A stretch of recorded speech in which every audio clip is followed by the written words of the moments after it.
Is the peristaltic break the same as the distance? The distance, that's a good question. In some of our earlier versions of our software, the distance was what we used to measure the peristaltic break, yes. Okay. Correct. All right. I'm going to go ahead and go into a study, and I'm going to go ahead and do some measurements so you can see how they end up on the report. When you open up a high-resolution study, it will open in the contour view. You will stay in the contour view for your Chicago measurements. The first thing you want to start with is a temperature compensation. You can drop down to a 2-minute window if you like and scroll to the end of the study. The practitioner that acquired the study hopefully remembered to dangle the probe out in the air for 15 seconds before stopping and quitting the study. That is this area here that's recorded at the end of the study. We will use that for the temperature compensation. Temperature compensation is required in order to make your Chicago classification measurements. Come to the end of the study. Any kind of thing, early. I'm going to ask that you mute your phone, please, so we don't have background noise. That would be great by pressing *6 to mute your phone. Thank you. Click your cursor soon after extubation. You do not want to click it with any red or orange under your line as if the probe may have touched something. And you don't want to click your cursor way out here where the probe is cooled off. You want to stay close in by the extubation area. Go up to the word Edit in the upper left and scroll down to Create Compensation. You may get this message that pops up that says that if you make this compensation, you'll have to re-edit your study. That can be a little scary, but if you haven't done traditional editing yet on your study, then it's okay to say all right to say yes to this box. If you think you're going to do Chicago measurements on your study at any time, remember to do your temperature compensation first, and then you can traditionally edit or Chicago edit in any order. But if you've already traditionally edited and then you remember to do the temperature compensation, you will undo any marks that you moved around, and you'll have to redo those, move those marks once again. So it's always best to do your temperature compensation right from the very beginning. All right, the next thing I like to do is open up my measurement boxes, and I can turn on the ISO contour lines at the same time. So they come up to Display Options, that's this button, one button to the right of your contour button. Click on Display Options, and here's where you would turn on ISO contour if it's not already on when you open your study. You can also turn on your measurement boxes at the same time. I found this to be a useful tool so that I don't inadvertently measure a dry swallow. All right, I'm going to scroll to the front of the study here. And this will be the first swallow I'm going to start with. Any questions about the compensation? All right, we'll move on. We're going to go ahead and open up a ruler to do our measurements with. But before we do that, I want to go ahead and get set up for the study. We've opened our measurement boxes.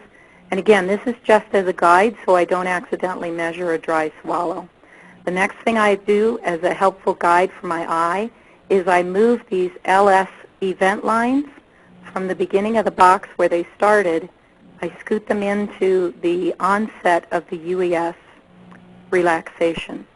And I scoot them all in. This does a couple of things. It'll be a guide for when I'm making some of my Chicago measurements. But also, as I scroll through, I can review and make sure that I'm not going to measure a multiple swallow, a double, or in this case, a triple swallow. So as I'm moving my lines, I find this swallow that's a triple. I'm going to delete it. We would not measure it traditionally, and we don't recommend that you measure it in the Chicago classifications either. To delete this multi-swallow, I'm just going to highlight the box with a single left click, and then press delete on the keyboard. And it goes away. That would be enough to keep it from reporting in the traditional calculations, But in order to keep it from showing up in my swallow count for Chicago, I need to also delete this LS marker line, this event line. So I'm going to double left click on the line itself and click delete. So now that falls out of the swallow count. And now only the ones that have an intact LS event line will be counted. I have gone ahead and pulled over all of my onset marks, so I'm ready to begin. I'm going to open a ruler here in order to do our measurements. That's this button here, one button to the left of your analysis tool button. And when I open it, I want to make sure it says Chicago calculations. You have other rulers. So if you're not in the Chicago calculation ruler, you can go up to the word Analyze, go to Electronic Ruler, and change to the ruler you'd like to be using, in this case, Chicago calculation. I'm going to start at the top of the list. And I have come to now doing all the measurements on swallow number 1. Then I move on to swallow number 2, and I do all the measurements there. So we'll start with the CFV. That's the contractile frontal velocity. I'm going to come up alongside the smooth muscle section of the peristaltic wave, right on the 30 millimeter isocontour line. Oh, by the way, I didn't show you how to set the isocontours. Mine already default to 30 and 20, but if yours are set to something else, you can just simply do a left click and a drag on these little marks, these little tabs here, and set them where you need them to be.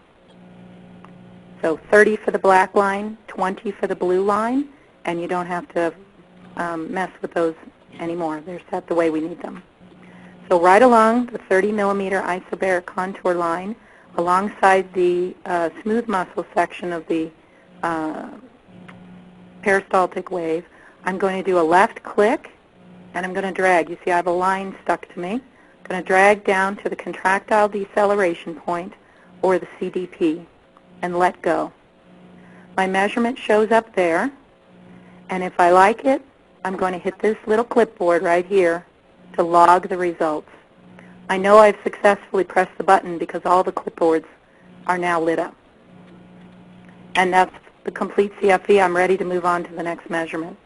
If I didn't like that CFV and I wanted to redraw it, I can simply redraw it and relog it, and the computer will only report the most recent CFV for that swallow, whether I logged it or not. Well, if I logged it, it'll report the most recent one. So feel free to redo if you don't like your original one.